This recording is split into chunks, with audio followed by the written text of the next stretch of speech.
हैं ग्लोबल बाजारों के संकेत पर और सबसे पहले गिफ्ट निफ्टी की बात करते हैं। करीब 60 अंकों की तेजी इंडिकेट कर रही है भारतीय बाजारों के लिए। 24,650 के पास गिफ्ट निफ्टी करीब 60 अंकों की तेजी भारतीय बाजारों के लिए दिखाई दे सकती है। लेकिन बाकी एशिया मार्केट चेक पर नजर डालें तो मिले जुला संकेत निकल कर आ रहा है। सबसे पहले शंघाई मार्केट की बात करते हैं। यहाँ पर भी मिला जुला कारोबार है। निकाय और कॉस्पी में करीब 1% की तेजी आज के ट्रेडिंग सेशन में दिखी है। इसके अलावा यूएस अमेरिकी बाजारों की बात करते हैं। यहाँ पर से पॉजिटिव संकेत निकल कर आ रहे हैं। याद रखें, 5वें दिन लगातार अमेरिकी बाजार कल हरे निशान में बंद होते हुए नजर आए। नैस्डैक में करीब 1.5% की तेजी, S&P 500 और डॉ जोन्स में भी आधे से 1% की तेजी कल के ट्रेडिंग सेशन में दिखी।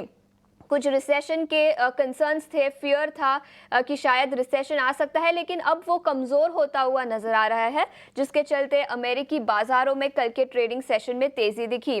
गोल्डमैन सैक्स ने अपना एक पैरामीटर होता है 12 महीने की यूएस रिसेशन की प्रोबेबिलिटी। वो प्रोबेबिलिटी जो पहले 25% थी वो अब घटाकर 20% कर दी है। इसका मतलब ये होता है कि रिसेशन की जो प्रोबेबिलिटी थी, जो चांसेस थे रिसेशन के, वो अब कम हो गए हैं, जिसके चलते अमेरिकी बाजारों में कल के ट्रेडिंग सेशन में तेजी दिखी। इसके अलावा कुछ कई इंपॉर्टेंट ट्रिगर्स हैं अमेरिकी बाजारों के लिए। एक है जैक्सन होल सिंपोजियम, जहां पर यूएस के पॉलिसी मेकर सेंट्रल बैंक के डिसीजन पर चर्चा करते हैं। तो कुछ कमेंट्री निकल कर आ सकती है रेट हाइक को लेकर, जिसके चलते ये एक बड़ा इंपॉर्टेंट क्यू होगा। और डेमोक्रेटिक नेशनल कांग्रेस भी है, तो कुछ इंपॉर्टेंट कमेंट्री अमेरिकी बाजारों के लिए निकल कर आ सकती है। यूरोप के बाजारों की बात करें तो यहाँ पर भी हरे निशान में कामकाज दिखा। फिट्सी करीब आधे % की तेजी के साथ बंद होता हुआ नजर आया। कैक और डैक्स में भी आधे से 1% की तेजी कल दिखी। कमोडिटीज की बात करते हैं। यहाँ पर भी चमक थी। जिंक में 1% की तेजी और कॉपर में 1.5% से ज्यादा की तेजी, करीब $9,200 पर टन पर कॉपर बंद होता हुआ नजर आया। तो कमोडिटी मार्केट में भी अच्छा खासा एक्शन दिखा कल के ट्रेडिंग सेशन में। लेकिन ब्रेंट क्रूड ऑयल की बात करते हैं। कच्चे तेल में थोड़ी सी कमजोरी दिखी।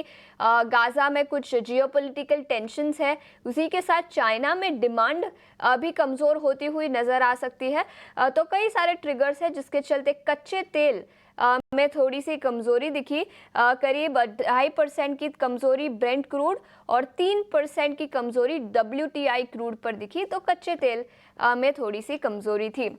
इसके अलावा सोने पर भी बात कर लेते हैं। अच्छी खासी तेजी पिछले कुछ दिनों में दिखी है, लेकिन कल के ट्रेडिंग सेशन में थोड़ी सी नरमी थी। करीब $2,500 पर आउंस के आसपास गोल्ड के प्राइसेस थे, लेकिन अच्छा कारोबार रहा गोल्ड का। पिछले कुछ ट्रेडिंग सेशंस की बात करें तो गोल्ड में अच्छी खासी तेजी दिखी है। इसके अलावा FII